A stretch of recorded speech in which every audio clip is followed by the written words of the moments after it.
स्वागत है आप सभी का हमारे टीजी यूट्यूब चैनल में। गुंदा सर आप सबको बहुत बहुत स्वागत करता हूं। आज हम लोग पढ़ने वाले हैं केमिस्ट्री के चैप्टर नंबर 2 और 12th क्लास केमिस्ट्री के चैप्टर नंबर 2, जिसमें सभी एग्जाम के आपके एग्जाम के लिए काफ़ी उपयोगी है और आपके लिए काफ़ी फ़ायदेमंद है। तो मैं उम्मीद करता हूं कि ये वीडियो आपके लिए काफ़ी उपयोगी होगा और आपको समझ में आएगा, इसलिए आप हमारे चैनल को लाइक कमेंट सब्सक्राइब करिए और अन्य दोस्तों के पास भी पहुंचाने के कार्य करिए। तो चलिए हम पढ़ते हैं। पहला प्रश्न आपके स्क्रीन में चल रहा है। अगर ऑफलाइन भी आप क्लास ज्वाइन करना चाहते हैं, आप हमारे यहाँ से क्लास ज्वाइन करके आप लाभ उठा सकते हैं। हमारे यहाँ सभी विषय की संपूर्ण तैयारी कराई जाती है, चाहे 10th क्लास की आप तैयारी करें या 12 साइंस या आर्ट, ये सभी विषय की संपूर्ण तैयारी हमारे चैनल पे सभी विषय को चैप्टर वाइज ऑब्जेक्टिव पढ़ाया गया है। आप हमारे चैनल से जुड़कर लाभ उठा सकते हैं। चलिए हम लोग पढ़ते हैं। पहला प्रश्न आपके स्क्रीन पे। पहला प्रश्न, निम्नलिखित में कौन सा अणु गुण नहीं है? निम्नलिखित में कौन सा अणु संख्या गुण नहीं है? तो वाष्प दाब। क्या होगा ऑप्शन? वाष्प दाब। पहला नंबर ऑप्शन नहीं होगा, क्या होगा? वाष्प दाब, यानी ऑप्शन नंबर सी बिल्कुल सही जवाब है। ठीक है, चलिए अगला सवाल पढ़ते हैं। अगला सवाल है कि एक घोल जिसमें 6 ग्राम यूरिया 90 ग्राम जल में उपस्थित है, उसका वाष्प वाष्प दो अवनमन, जवनमन हो गया, यहाँ पर अवनमन होना चाहिए, गलती लिखा गया है। ठीक है, अवनमन होगा। अवनमन निम्नलिखित में किसके बराबर होगा? तो इसको बात करें 0.02, यानी ऑप्शन नंबर ए बिल्कुल सही जवाब होगा। ठीक है, तो चलिए अगला सवाल पर बात करते हैं। कुहासा कुहासा कोलाइडी विलयन में है, कुहासा कोलाइडी विलयन में है, तो ऑप्शन नंबर ए बिल्कुल सही है। द्रवण कण, ऑप्शन नंबर ए बिल्कुल सही जवाब है। द्रवण कण गैस में परिक्षिप्त रहते हैं। ठीक है, चलिए अगला सवाल। देखिए लाइन बाय लाइन आपको हम बता दे रहे हैं, बिल्कुल सीरीज वाइज क्वेश्चन आपके एग्जाम के लिए। इस तरह से बुक में बहुत से प्रश्न दिए हुए हैं जो कि आंसर ही मिस प्रिंट हुआ, हम बिल्कुल शुद्ध तरीके से लेके आए हैं आपको बताने के लिए, और आपको सारे प्रश्न हम क्लियर भी करा रहे हैं। ठीक है, तो निम्नलिखित में कौन सा जोड़ा आदर्श घोल का निर्माण नहीं करता है? सवाल नंबर 4 की जो बात कर रहे हैं, कौन सा जोड़ा आदर्श गैस का घोल का निर्माण नहीं करता है? तो चलिए ऑप्शन नंबर की बात करें, डी नंबर सही होगा। डी डी यानी कि CH3 2Cu और CCl4। ठीक है, चलिए ऑप्शन नंबर डी बिल्कुल सही जवाब। अगला सवाल, निम्नलिखित में कौन अर्ध पारगम्य झिल्ली से निकल पाते हैं? निम्नलिखित में कौन अर्ध पारगम्य झिल्ली से निकल पाते हैं? सवाल नंबर 5 का ए बिल्कुल सही जवाब है, यानी कि इसके विलाय के अणु, ऑप्शन नंबर ए बिल्कुल सही जवाब है। ठीक है, चलिए अगला सवाल। 234.2 ग्राम चीनी के घोल में 34.2 ग्राम चीनी है, घोल का मोलल सांद्रण क्या होगा? 6 नंबर सवाल की जो बात करें वो होगा ऑप्शन नंबर बी बिल्कुल सही जवाब होगा, यानी कि 0.5 होगा। चलिए अगला सवाल। निम्नलिखित में किसका हिमांक अवनमन अधिकतम होगा? 7 की बात हो रही है, किसका हिमांक अवनमन अधिकतम होगा? तो K2SO4, ऑप्शन नंबर ए बिल्कुल सही जवाब होगा, K2SO4। ठीक, चलिए अगला सवाल। और जल और एसिटिक अम्ल के एक मिश्रण में 9.0 ग्राम जल और 120 ग्राम एसिटिक अम्ल है, इसका मिश्रण में जल का मोल प्रवाह क्या होगा? तो 8 की बात करें तो 8 का भी 0.2 होगा। ठीक है, चलिए अगला सवाल। मोलालता को व्यक्त किया जाता है, मोलालता को व्यक्त किया जाता है, तो मोलालता की बात करें तो मोलालता को मोल बटा किलोग्राम में व्यक्त किया जाता है, यानी कि ऑप्शन नंबर सी बिल्कुल सही जवाब है। 4 नंबर सवाल पढ़ रहे हैं, 9 नंबर का ऑप्शन नंबर सी बिल्कुल सही है, मोल बटा किलोग्राम होता है। ठीक है, चलिए अगला सवाल। प्रथम कोटि अभिक्रिया का वेग स्थिरांक की इकाई क्या होगी? प्रथम कोटि अभिक्रिया के वेग स्थिरांक की इकाई क्या है? तो ए से इनवर्स, यानी कि बी नंबर ऑप्शन बिल्कुल सही जवाब है। ठीक है, चलिए अगला सवाल। NaCl का 0.1 m जलीय विलयन का प्रसारण दाब ग्लूकोज के 0.1 मिलियन जलीय घोल के प्रसारण दाब का कितना गुना होगा? 11 नंबर की बात हो रही है, तो उसकी बात करें तो सी दुगुना होगा। क्या होगा? दुगुना। सी नंबर बिल्कुल सही जवाब है। ठीक है, चलिए अगला सवाल। 12 नंबर, निम्न में कौन आयन जलीय घोल में सबसे अधिक स्थायी होता है? सबसे अधिक जो होता है ना जल में स्थायी होता है, तो 12 के बी यानी कि है ना Cr के पावर 3 क्रोमियम 3। ठीक है, चलिए अगला सवाल। जलीय विलयन में किस क्षारीय धातु का सबसे अधिक अवकारक शक्ति होता है? 13 की बात हो रही है, तो 13 का ए यानी कि लिथियम। क्या होगा? लिथियम। ऑप्शन नंबर ए बिल्कुल सही जवाब है। ठीक है, चलिए अगला सवाल। सांद्रण इकाई को तापक्रम से स्वतंत्र है। 14 की बात हो रही है, तो 14 का आंसर होगा सांद्रण इकाई के तापक्रम से स्वतंत्र है, तो 14 के सी यानी कि मोलालता। क्या होगा? मोलालता। उम्मीद करते हैं आपको समझ में आ रहा होगा। लाइक कमेंट शेयर करिए, अपने दोस्तों के पास पहुंचाने का नोट्स बना लीजिए, आपके लिए हमेशा काम आएगा। ठीक, चलिए अगला सवाल। 35 डिग्री सेल्सियस पर 1.84 ग्राम बट्टा सीसी और 98% शुद्धता वाले H2SO4 घोल की मोलालता क्या होगी? 15 साल की बात हो रही, तो ऑप्शन नंबर ए बिल्कुल सही होगा, यानी कि 18.4 एम होगा। चलिए अगला सवाल। अणु संख्या गुणधर्म विधि से प्रोटीन तथा बहुलक का अणुभार ज्ञात करने की सर्वोत्तम विधि क्या है? 16 नंबर की बात हो रही, तो ऑप्शन नंबर ए होगा, परासरण दाब होगा। क्या होगा? परासरण दाब। ठीक, अगला सवाल। 70% सांद्रण HNO3 का 250 मिली 2.0 एम बिलियन बनाने के लिए कितना सांद्रण HNO3 की आवश्यकता होती है? तो 17 नंबर सवाल की जो बात हो रही है वो होगा सी यानी कि 45 ग्राम। क्या होगा? 45 ग्राम। सी नंबर बिल्कुल सही जवाब होगा। ठीक है, सी। चलिए अगला सवाल आपके स्क्रीन पे। 25 डिग्री सेल्सियस पर निम्नलिखित में से किस पदार्थ के 0.1 एम घोल का परासरण दाब आसानी अधिक होगा? तो 18 नंबर की जो बात हो रही है वो होगा सी। क्या होगा? CaCl2। चलिए अगला सवाल। जल के लिए Kf का मान -1.86 डिग्री सेंटीमीटर है। यदि 5 ग्राम Na2SO4 को 45 ग्राम H2O में घुलाने का घीमांक 3.82 सेल्सियस से परिवर्तित हो जाता है, तो N2SO4 के लिए 1/2 का मान कितना होता है? तो वो होता है 2.63, यानी ऑप्शन नंबर बी बिल्कुल सही जवाब होगा। अगला सवाल। ठीक है, अगला सवाल है KL के 1.0 एम जलीय घोल में कौन सा परिवर्तन किया जाए कि वाष्प दाब में उन्नयन हो जाए? यानी कि इसका 20 नंबर की बात हो रही है, तो जल मिलाया जाए। ऑप्शन नंबर डी बिल्कुल सही जवाब। क्या होगा? जल मिलाया जाए। चलो अगला सवाल। 68.5 ग्राम सुक्रोज अणुभार 342 ग्राम बटा मोल को 1000 जल में घोल बनाने के लिए विलयन का हिमांक जल का कितना मान होगा? यानी कि 21 नंबर सवाल की जो बात हो रही है वो होगा ऑप्शन नंबर ए। कितना होगा? -0.372 डिग्री सेल्सियस होगा। चलिए अगला सवाल आपके स्क्रीन पे चल रहा है। 16.02 गुणे 10 के पावर 20 अणु यूरिया यदि 100 मिली जलीय घोल में उपस्थित है तो उसका विलयन सांद्रता क्या होगी? 22 नंबर के सवाल की जो बात हो रही है उसकी सांद्रता 0.01 मिलियन, यानी कि ऑप्शन नंबर बी बिल्कुल सही जवाब। 23 नंबर सवाल। विलयन जिसमें परासरण दाब समान ताप समान होते हैं क्या कहलाते? विलयन जिसमें परासरण दाब समान ताप पर समान होते हैं क्या कहलाते हैं? तो 23 की बात हो रही है, तो 23 का डी नंबर सही होगा, समपरासरी। ऑप्शन नंबर डी बिल्कुल सही जवाब होगा। अगला सवाल।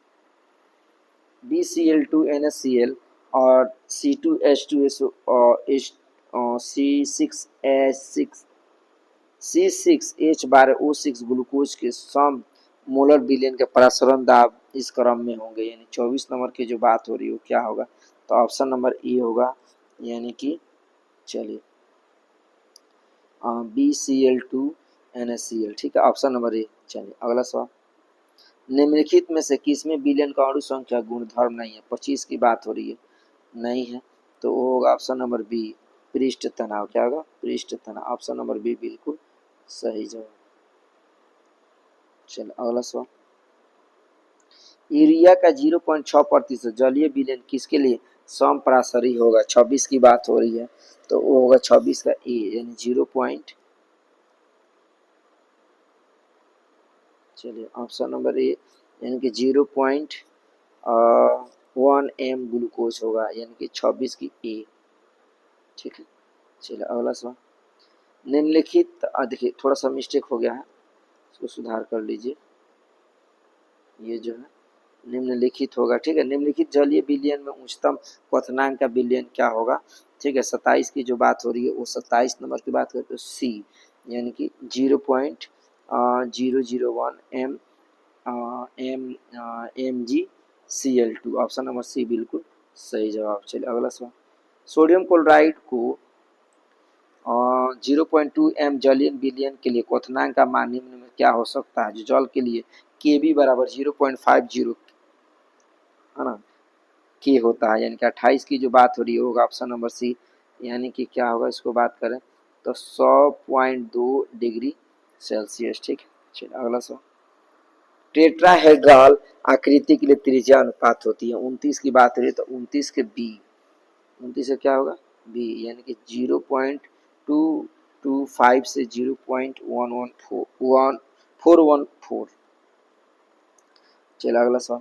बिलियन में विलय की मोलालता किस यूनिट में व्यक्त की जाती है? बिलियन में 30 की बात हो रही है तो ऑप्शन नंबर सी होती है क्या इसमें तो मोल किलोग्राम विलायक, मोल किलोग्राम विलायक। ठीक है, चलिए अगला सवाल आपके स्क्रीन पे चल रहा है। उम्मीद करते हैं आपको समझ में आ रहा है। लाइक कमेंट शेयर करिए, अन्य दोस्तों के पास भी पहुंचाने का काम करिए और नोट्स बनाइए अपना। सबसे बड़ी चीज़ है जो आगामी एग्जाम जो 2026 में आपका एग्जाम पढ़ने वाला है उस एग्जाम के लिए काफी उपयोगी चैप्टर वाइज आपको क्वेश्चन हम बता रहे हैं, आप हमारे चैनल जुड़ कर लाभ उठा सकते हैं। ठीक है, चलिए सिल्वर क्लोराइड को सोडियम क्लोराइड विलयन में विलयता समान ताप पर उसकी जल में विलयता से कम होती इसका कारण क्या हो सकती है? तो 31 नंबर की जो बात हो रही है वो से सम आयन प्रभाव क्या होगा? सम आयन प्रभाव ऑप्शन नंबर बी बिल्कुल सही जवाब। अगला सवाल। सीसीपी संरचना तथा बीसी संरचना में मुक्त या अन्याधिक स्थान के प्रतिशत क्रमशः क्या हो सकती है? यानी 32 की बात हो रही है तो वो होगा आपका ऑप्शन नंबर बी 26% तथा 32%। ऑप्शन नंबर बी बिल्कुल सही जवाब। अगला सवाल। निम्नलिखित में किसकी गणना के लिए उपयुक्त होती है? ब्लैक मैंस थर्मामीटर की प्रयोग होती है। 33 की बात हो रही है तो होगा ऑप्शन नंबर सी यानी तापक्रम में अंतर। क्या होगा? तापक्रम में अंतर। ठीक है, चलिए अगला सवाल। ऑप्शन नंबर सी बिल्कुल सही जवाब। चलिए अगला सवाल। क्वथनांक स्थिरांक किसी विलयन के क्वथनांक के बराबर होता है जब तनु विलयन की मोलल सांद्रता क्या होती है? यानी 34 की बात हो रही है तो 34 का इकाई होगा। क्या होगा? इकाई। ऑप्शन नंबर ए बिल्कुल सही जवाब है। ठीक, चलिए अगला सवाल। ऊष्मा और विद्युत का चालक क्या है? ऊष्मा और विद्युत का अच्छा चालक की जो बात हो रही है तो 35 जो है ऊष्मा और विद्युत, तो ग्रेफाइट जो होता है ऊष्मा और विद्युत का सबसे अच्छा चालक माना जाता है ग्रेफाइट। ठीक है, क्या चीज? ग्रेफाइट। ठीक है बउआ, चलिए अगला सवाल। परासरण दाब ज्ञात करने के लिए सबसे अच्छी विधि कौन सी? 36 नंबर सवाल जो बात हो रही है वो होगा बारकेली तथा हार्टली विधि यानी ऑप्शन नंबर सी बिल्कुल सही जवाब। ठीक है, चलिए अगला सवाल। राउल्ट के नियम के अनुसार वाष्प दाब का अपेक्षित अवनमन किससे? अवनमन होगा। ठीक है, थोड़ा सा ये मिस्टेक हो गया टाइपिंग। अवनमन किसी से अवाष्पशील है तो 37 नंबर की जो बात हो रही है वो अगर विलय के मूल प्रभाज के बराबर यानी ऑप्शन नंबर बी बिल्कुल सही जवाब। देखिए तेज गति से बता रहे हैं, जितना क्वेश्चन है ना आपको 90 95 80 ऐसे क्वेश्चन है जिसमें बहुत लंबा समय लग सकता है, तो केवल हम आंसर आपको डिफाइन कर रहे हैं कि ये आंसर इसका होगा। 4 ऑप्शन करके बताएंगे तो और लेट हो जाएगा, लंबा वीडियो हो जाएगा, इसलिए मैं केवल आंसर ही बताता कि कम वीडियो में ज़्यादा क्वेश्चन को आप अटेम्प्ट कर पाओ। ठीक है, चलो 38 की बात हो रही है ना, वो किसी तनु विलयन का अपेक्षित वाष्प घनत्व अवनमन 0.2 है तो उस विलयन में विलय का मूल प्रभाज क्या होगा? 38 की बात हो रही है तो 38 का बात करें तो होगा आपका डी 0.2 होगा, 0.2 होगा। ठीक है, चलो अगला। ए बी सी डी के सम मोलर जलीय विलयन के क्वथनांक क्रम से सी बी ए डी है तो उसका हिमांक का क्रम क्या होगा? 39, तो 39 के सी होगा। Option number C DBAC। ठीक है, चलिए अगला सवाल। किसी विलयन के मोल प्रति लीटर में सांद्रता क्या होगी यदि 300 डिग्री केल्विन पर उस विलयन का प्रसारण दाब 0.0812821 वायुमंडल है? तो इसका ऑप्शन क्या होगा? तो 40 की बात करते 40 का होगा सी, यानी कि 0.3 गुणे 10 के पावर -2 होगा। ठीक है, चलो आगे से। परासरण दाब की इकाई क्या होगी? परासरण दाब की इकाई तो ATM होती है, यानी ऑप्शन नंबर डी बिल्कुल सही जवाब है, परासरण दाब की इकाई। ठीक है, चलिए अगला सवाल। अंडा के सबसे बाहरी अंडा के सबसे बाहरी कड़ा सेल को तनु HCl से हटाकर NaCl के तनु विलयन में डालने से क्या होगा? तो याद रखिए, अंडा जो होता है ना उसके अंदर तनु विलयन के साथ NaCl डालने से क्या होगा? तो 42 की जो बात हो रही है वो होगा अंडा सिकुड़ जाता है। क्या हो जाएगा? सिकुड़ जाएगा, यानी कि ऑप्शन नंबर बी बिल्कुल सही जवाब। चलो अगला सवाल। चीनी C12H22O11 को 12% जलीय विलयन का 17 डिग्री सेल्सियस पर प्रसारण दाब क्या होगा? 43 की जो बात कर रहे हैं वो होगा आपका ऑप्शन नंबर सी, यानी कि 8.35 ATM होगा। ठीक है, चलिए अगला सवाल। सोडियम क्लोराइड NaCl के 0.1 जलीय विलयन हिमांक निम्न में कौन होगा जो जलीय के लिए मान होगा? यानी 44 की जो बात हो रही है तो 44 नंबर का ऑप्शन होगा B, option number B -0.372 degree, option number B 44। चलिए अगला सवाल। चलिए ये क्वेश्चन थोड़ा सा आगे पीछे हो गया। अणुचुंबकीय यौगिक में इलेक्ट्रॉन होता है, अणुचुंबकीय में कितना होता है? 35 की जो बात कर रहे हैं वो होते हैं युग्मित, ऑप्शन नंबर सी बिल्कुल सही जवाब है, युग्मित होते हैं। ठीक है, चलिए अगला सवाल। चल विलयन के लिए वांट हाफ गुणांक 2.74 है तो वियोजन की मात्रा क्या होगी? 46 की बात कर रहे हैं, है ना, तो होगा ऑप्शन 100%। क्या होगा? 100%, ऑप्शन नंबर सी। चलिए अगला सवाल। 25 डिग्री सेल्सियस पर किसमें 0.1 बिलियन का प्रसारण दाब उच्च होगा? 47 नंबर की जो बात कर रहे हैं वो होगा आपका के CaCl3, है ना, ऑप्शन नंबर ए बिल्कुल सही जवाब। चलिए अगला सवाल। निम्नलिखित में कौन सा अणु संख्या गुणधर्म है? 48 की जो बात हो रही है वो होगा सी, प्रसारण दाब, ऑप्शन नंबर सी प्रसारण दाब। ठीक है, चलिए अगला सवाल। समप्रासरी विलयन में समान होती है, 49 की बात हो रही है, समप्रासरी विलयन में समान होती है तो वो होगा आपका मोलर सांद्रता, यानी ऑप्शन नंबर ए बिल्कुल सही होगा। चलिए अगला सवाल। जल के 100 ग्राम में 10 ग्राम विलय मोलर द्रव्यमान वाले विलयन का क्वथनांक उन्नयन ये त्रिभुज टीबी है, जल के लिए मोलर उन्नयन स्थिरांक क्या होगी? 50, तो 50 के सी, यानी कि ठीक है, ऑप्शन नंबर सी बिल्कुल सही जवाब। ठीक है, चलिए अगला सवाल बात करते हैं। 250 ml घोल में 4 ग्राम सोडियम हाइड्रोक्साइड यानी कि NaOH घुले रहने पर घोल की मोलालता क्या होगी? 51 के 51 का बी होगा, यानी कि 0.4। क्या होगा? 0.4। चलिए अगला सवाल। जल के 36 ग्राम ग्लिसरीन के 40 ग्राम रखने वाले ग्लिसरीन C3H5OH3 विलयन का मोल अंश क्या होता है? 52, तो 52 का सी 0.20। ठीक है, चलिए अगला सवाल। कौन अणु संख्या गुणधर्म नहीं है? 53 की बात हो रही है तो की बी, ऑप्शन नंबर डी बिल्कुल सही जवाब। ठीक, चलिए अगला सवाल। 0.3 m फास्फोरस अम्ल की नॉर्मलता क्या होगी? 54 की बात हो रही है तो 54 का ऑप्शन नंबर बी 0.6 N होगा, 0.6 N। ठीक है, बी अगला सवाल।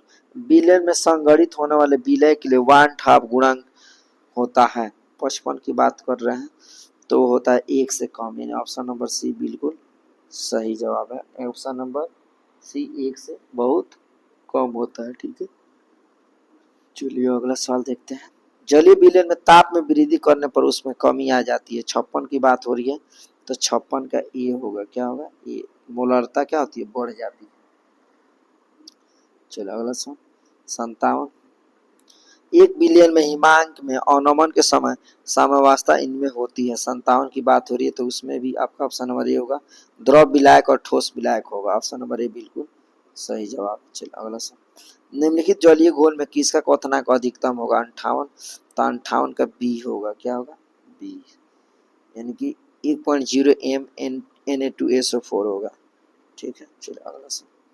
एक घोल जिसका प्रसारण दाब 300 केल्विन पर 0.0821 वायुमंडल है, इस घोल पर सांद्रण क्या होगा, 59, तो 59 का डी होगा।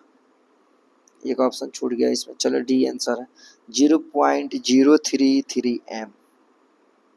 चलिए अगला सवाल। HCl और H2O के स्थिर वाक्य स्थिर क्वथनांक होगा, या मिश्रण, थोड़ा सा मिस्टेक हो गया, स्थिर क्वथनांक मिश्रण में होगा, यानी कि 60 की टी, यानी कि 20.2% HCl। ठीक है, चलो अगला।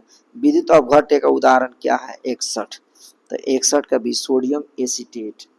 Option number B, sodium acetate. चलो अगला सवाल।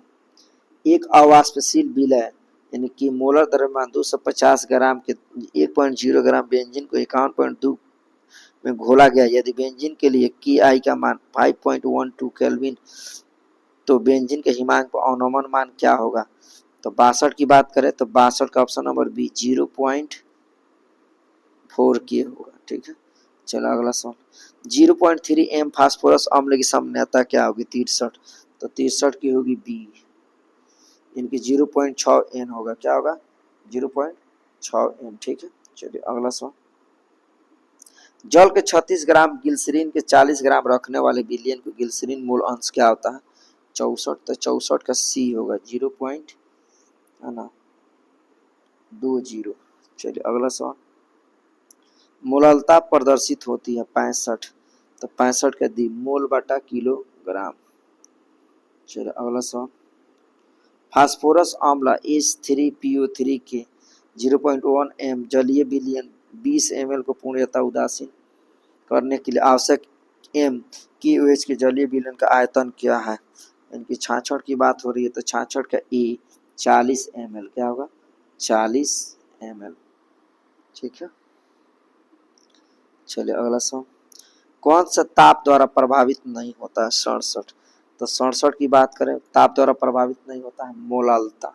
ऑप्शन नंबर बी बिल्कुल सही जवाब, मोललता, मोलरता नहीं, मोललता, यानी कि मोलारिटी।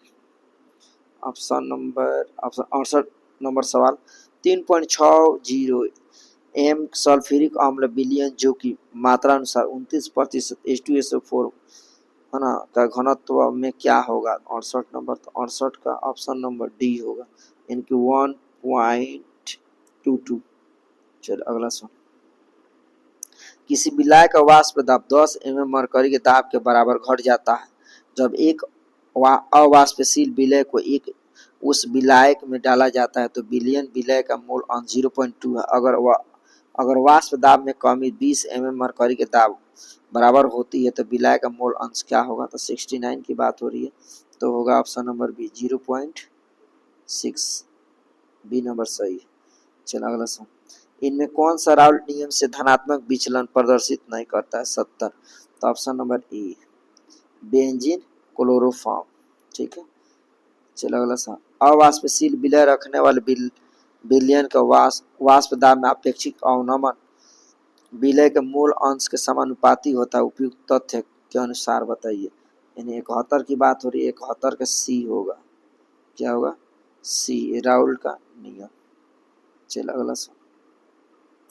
एक विलयन में पेंटेन तथा हेक्सेन के मोलों का अनुपात 1:4 है। 20 डिग्री सेल्सियस शुद्ध हाइड्रोकार्बन का वाष्प दाब पेंटेन के लिए 440 mmHg तथा हेक्सेन के लिए 120 mmHg है, तो वाष्प प्रावस्था में पेंटेन का मोल अंश क्या होगा, यानी कि 72 की जो बात कर रहे हैं वो होगा आपका ऑप्शन नंबर डी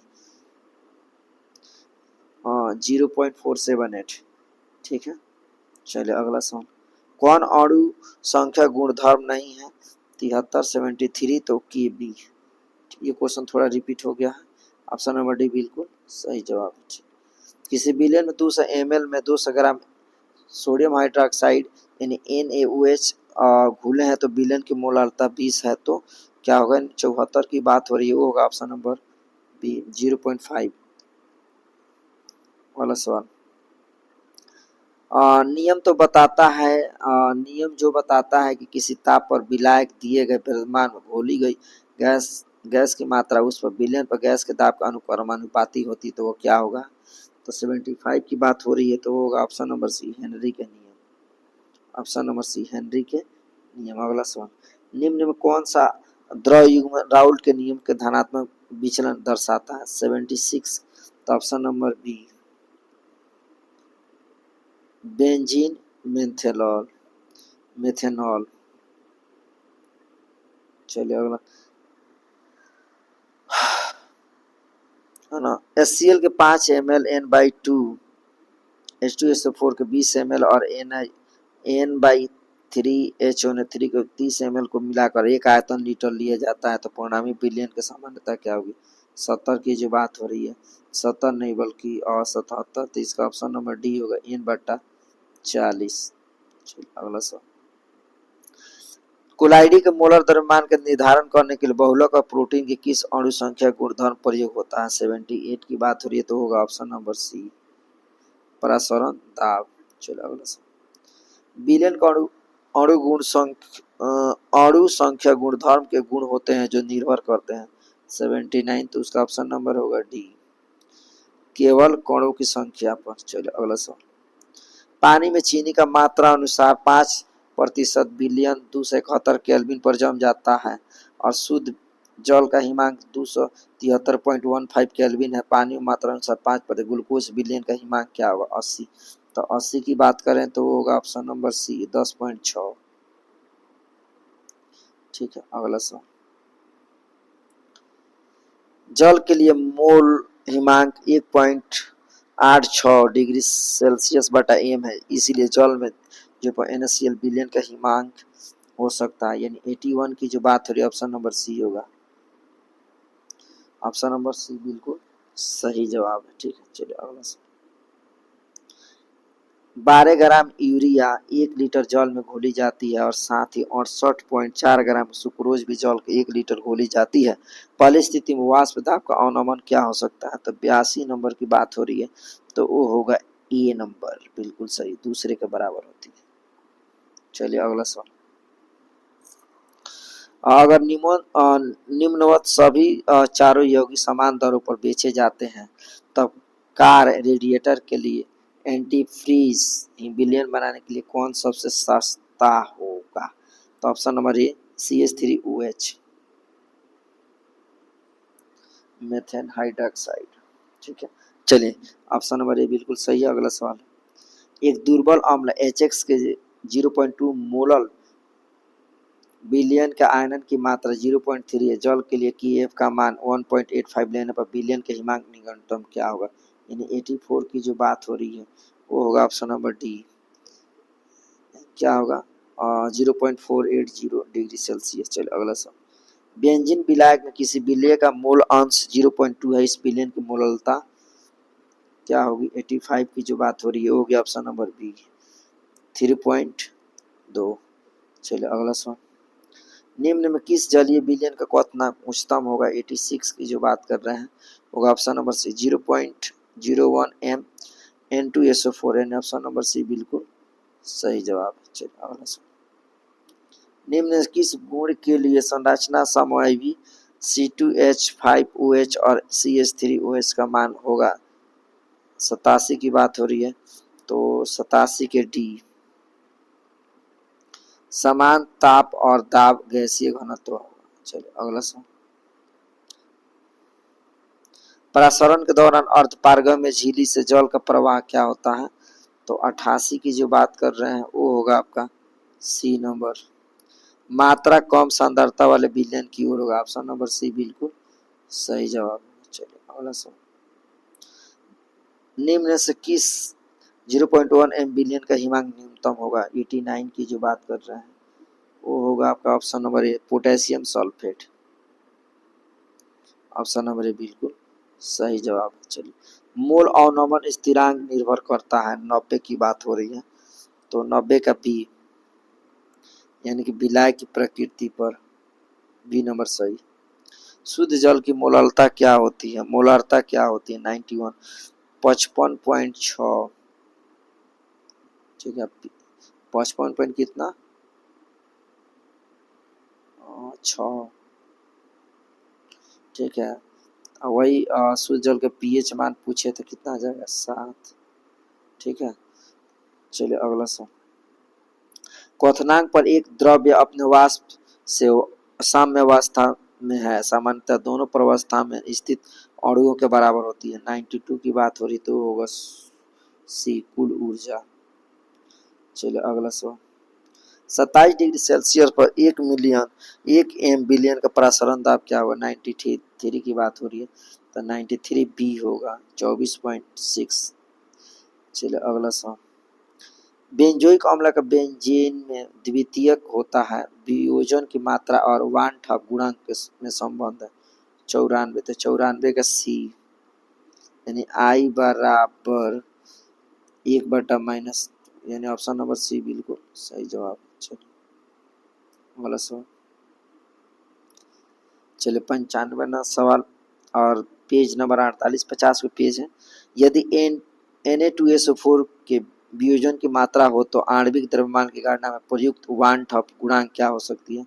तो 95 का ऑप्शन सी सही है, यानी 1+2 अल्फा। चलिए सी नंबर सही है, 96।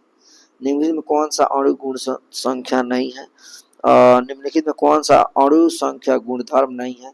96 की बात हो रही है तो प्रकाशीय क्रियाशीलता, ऑप्शन नंबर बी बिल्कुल सही है। चलिए अगला सवाल। 234.2 ग्राम चीनी के घोल में 34 ग्राम चीनी घोल है, मोलर सांद्रता क्या होगी? 97 के बी 0.5। चलो अगला सवाल। 5% केन शुगर आइसोटोनिक 1% जल के साथ हो तो अणु भार कितना हो सकता है? 98, तो 98 का सी 68.4। चलिए ठीक है, 99 नंबर। निम्नलिखित में किसका हिमांक अवनमन अधिकतम होता है? 99, तो 99 का ए K2SO4। चलिए अगला सवाल, लास्ट सवाल है ये। 1.0 एम जलीय घोल का मूल प्रभाज क्या होगा? तो 100 का option number D 0.0117, option number D बिल्कुल सही है। इस प्रकार से हमारा होता है केमिस्ट्री का चैप्टर नंबर 2 समाप्त। फिर हम चैप्टर नंबर 3 तुरंत पढ़ा रहे हैं। ठीक है, इसके बाद तो उम्मीद करता है आपको समझ में आया होगा। तो आप लाइक कमेंट शेयर करिए, अपना नोट्स बना लीजिए। फिर मिलता है नेक्स्ट वीडियो में, तब तक के लिए बाय बाय, जय हिंद, जय भारत।